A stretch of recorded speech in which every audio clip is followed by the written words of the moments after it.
Autumn Nations fever is gripping the nation, as shown by the greatest hoodie that I own. So, England have an interesting series coming up. They have been, I think, flying under the radar a little bit as World Cup contenders. We'll cover down the line where they stand in amongst everyone else. But this autumn series, right, they have the last few years been very good but not always consistent. Yeah. They now play Australia at first, then Fiji, then New Zealand, then Argentina. Yeah. It's an interesting fixture list. You look at last autumn, obviously England fumbled the Australia game in the last minute. Yep. They had the New Zealand game in the last minute. The New Zealand game got away in the last minute. South Africa got away with obviously them around 60 minutes. Yeah, but England, it was one of those where England played quite well in all three of those games, and yet because they lost them, I think people jumped to conclusions, and I get it, because playing well doesn't mean much if you don't win. Obviously, it's all gearing towards a World Cup is what they need, and they're developing this depth, and they're figuring out. It's not even depth necessarily what they're doing. It was a game plan. Yeah. And last year, there was the whole thing around this hammer defence, where they had Joel Abt running the defence at the time, and people debating, is this working, is this not working? Now, we fast forward 12 months later, everyone's running that defence all of a sudden. Not everybody, but a lot of versions of it. A lot more teams are running this defence and being so much more aggressive. And it's more indicative of the fact that rugby, especially international rugby, goes in cycles of just people will go back to running varying defences and maybe a bit of a softer defence in another 18 months' time, probably by the World Cup, right? So it will be a little bit different. And so I think a lot of people judged that as a really poor autumn. Whereas, in fact, England had put in really good performances for 79 minutes and all of those. You've got to look at, right, it's something Steve Borthwick talked about before, right? It's the most important thing is the performance metrics. And he's always been a data guy. Yeah. And if you're to look at, say there are 20 areas to a game, right? And in order to win a game, you have to be above 80% on 18 of them, right? Sure. England were probably there in all their autumn games last year. Yeah. They were probably there or thereabouts, at least for 60 minutes. Then at South Africa, they probably dropped off in the last 20. But they were they did enough to win those games. And the thing is, right, if you hit those levels of performance, you win a game against a team like Wales or Italy. Sorry to group Italy with the dog shit, but you'll win a game against a team like Italy or Wales 9 times out of 10. You win a game against a team like Scotland, Australia 7 times out of 10. You win a game against a team like New Zealand, South Africa, France 5 times out of 10, right? Sure. If you hit those levels of performance. And what you've got to do is then find ways to increase it even further and increase the chances. England at that level, they just happen to fall into the 5%, or the 5 out of 10, the 50% with New Zealand, then the 30%, and then, the 50% again. And that's the thing, right? Is the thing about probability is that if you get in a position where you will win that game 70% of the time, that still means that in order to be correct on that prediction, you have to be wrong 30% of the time. Yeah. Right? Yeah. And so, we're getting so Will Greenwood on this, aren't we? This has got very Will Greenwood. This has got away from me massively. It felt very clear in my head when I started saying it.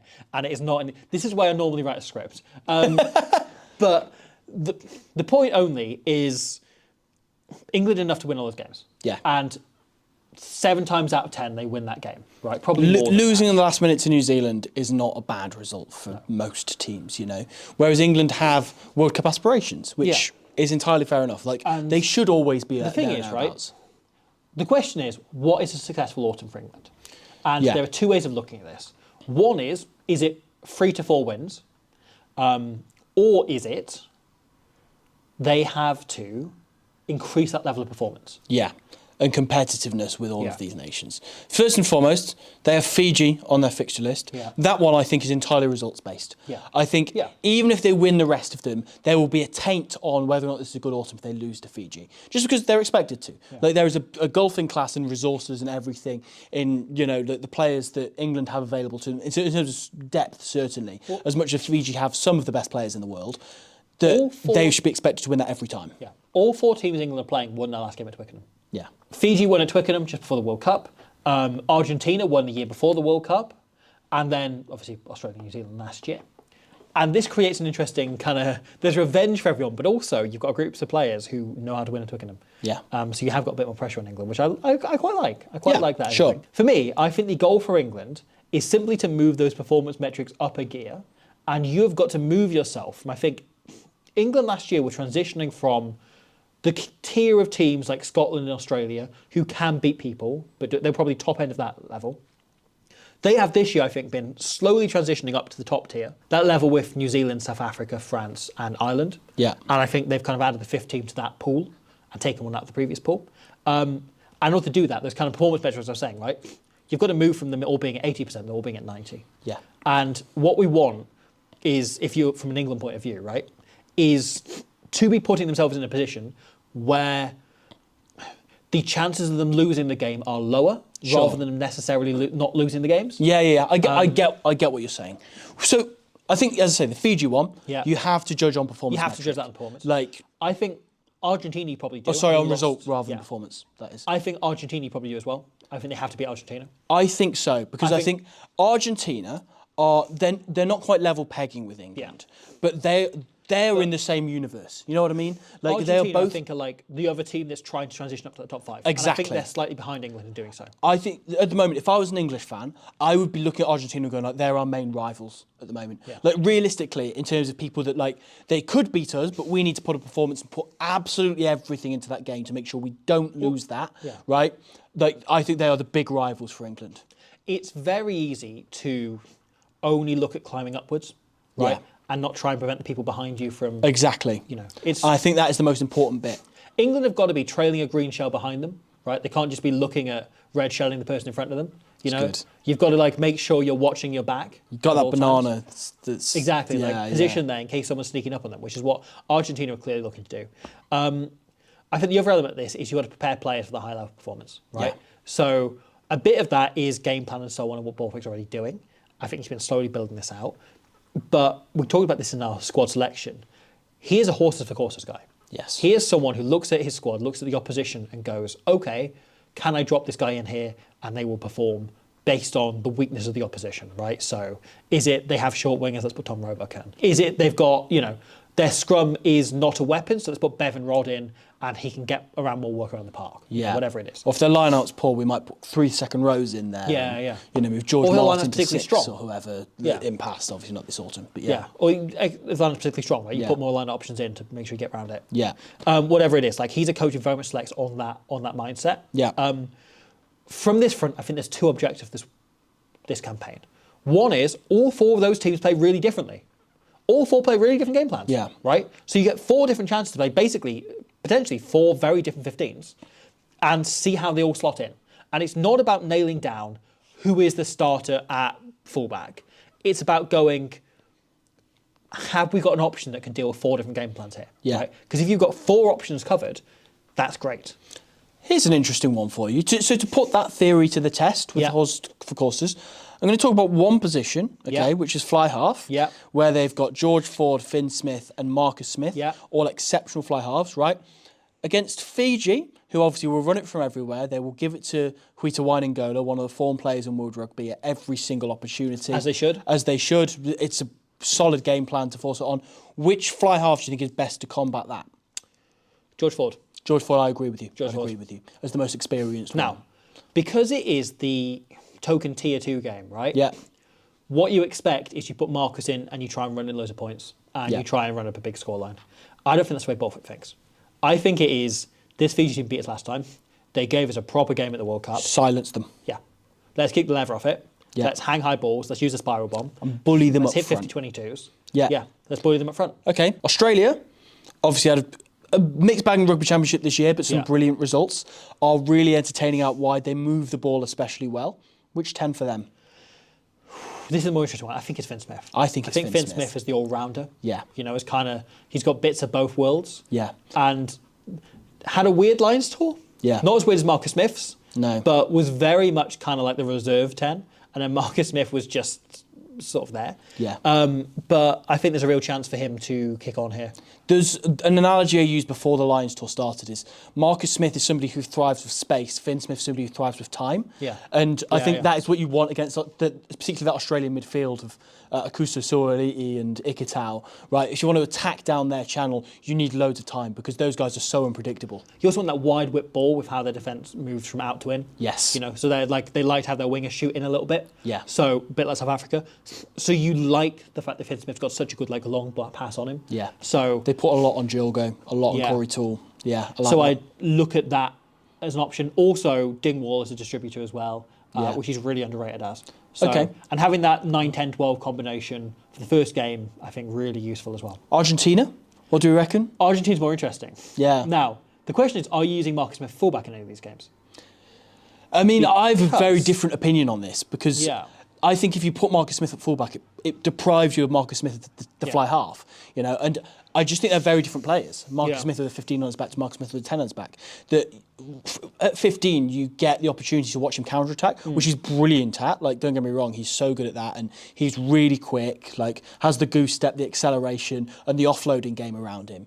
But as a fly half, I think the best part of his game is his tactical kicking. Yeah. And if you watch him, like, the last two seasons for Quins, really. That performance against Saracens, where he was man of the match, and was absolutely phenomenal. Yeah. Kicking the leather off it. Yeah. And it's not all he needs to do because he's got so much more to his arsenal. But like he is such an intelligent rugby player and so good at understanding both his own backfield and the opposition's backfield and how to manipulate them and create space in the front line. Like he's a genius when it comes to that. And I think for the Argentina game, that is what I would look to do because I think again similar to it's similar and it's not, but it slightly mitigates the threat of their back three. You know, I would be leaning George Ford though. I think George Ford a little bit. Yeah, on a similar it's a good note, problem to have, isn't it? Because I'd probably play Marcus Smith fullback. Because Argentina like to kick long, they like to give you balls you can return, and it's why he deployed him to fullback in the first place. Yeah. Was Smith is so fast that he can make up 15, 20 metres where other players can make it 5. Yeah. So you use him, that means Argentina make fewer kicking metres, and then you can deploy him still as a tactical kicker from the back. So I put Marcus Smith fullback and put George Ford at 10 left. It's a great dilemma. It could be Finn Smith. I was going to say, I think Finn Smith is one of the best kick tennis players in world rugby. You know, alongside the likes of like Tomo Ramos, even Andre Pollard, Beauden Barrett. Beauden Barrett. Like he is right up there on that kind of podium with a lot of those guys. And Sam I mean, Casello. Santi Carreras is right up there as well.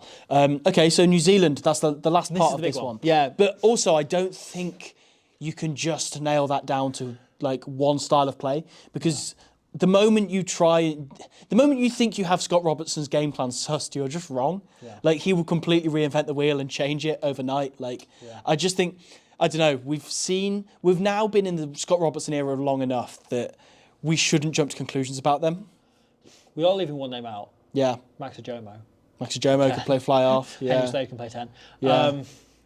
Get Furbank back. New Zealand's the interesting one because I think you base that on how the previous two games have gone. Yeah, and I think that very much leans into what this whole video is about, right? Yeah. In terms of what we were saying about Argentina and Fiji, both being must-win games rather than must-compete games. New Zealand first, what do you think is the metric on which they should base a good performance, a success of this game? Is it just a win? It's being in a position, right, where they are going to win the game in the last 5 minutes. Yeah. Not what we saw last year, which is a position where they can win the game in the last 5 minutes. Be in a position where if New Zealand win it, it's because they score a miracle try in the last 5 minutes. Yeah. Right? If that is the case, or if it ends up as a draw or something, or a 50-50 penalty turnover or something. Exactly. Yeah. That is still a good result. Yeah. If England are leading at the end of the game, that is still a good result. Right? Yeah. And what they need to be doing is showing progress from last year, because they are still 2 years out from a World Cup. There was a little bit in the background of the draw and needing good results to get higher up the categories and so on, and we're ignoring that and looking at that purely from and that maybe that's naive to do. Yeah. I'm only ignoring it because I haven't got the calculator out to go through where everything would land.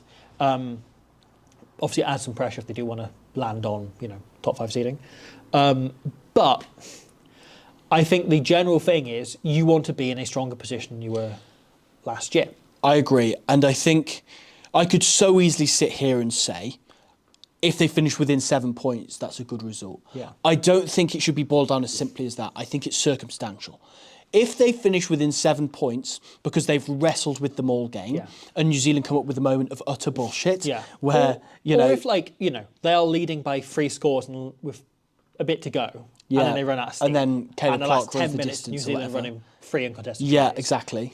That's fine as well. That's different, isn't it? They've got to show they have the not just they can beat New Zealand, but they would beat New Zealand on another day. Whereas if it's the other way round and New Zealand have been ahead for 60 minutes and then England, like literally happened a couple of years ago when they drew with them, Will Stewart came up with those 2 tries and Freddie Stewart scored 1. And then it was like, it didn't really feel like a draw and England fans felt really disappointed by it. Something like that would weirdly be less of a good result than if they've just shown, as you say, that they can beat them and they should beat them, and that a 50-50 doesn't go their way, that might go their way in a World Cup. I think that's what they have to hope for. But also, at the same time, if they beat New Zealand, what a massive statement that would be. Absolutely. And England, rightfully, for the last few years, like 3 or 4 years, whenever they've played against New Zealand, they've clearly gone in with the expectation of like, no, this is the time we're going to beat them. And like, I like that. Like they're at that point. They have a deep enough squad that they should be thinking like that. And the one other game that we've not talked about is Australia. And once again, there is such a weird pendulum swing with Australia at the moment. Obviously, the twilight of the Joe Schmidt campaign. You found a few games? Yes. He has improved them so drastically, and they've come up with great results, like obviously at Ellis Park and so on. And I don't know what to expect again of this Australia team. That they're at a point where they'll be going on this autumn tour and thinking we're a good enough team to beat England, to beat all of these.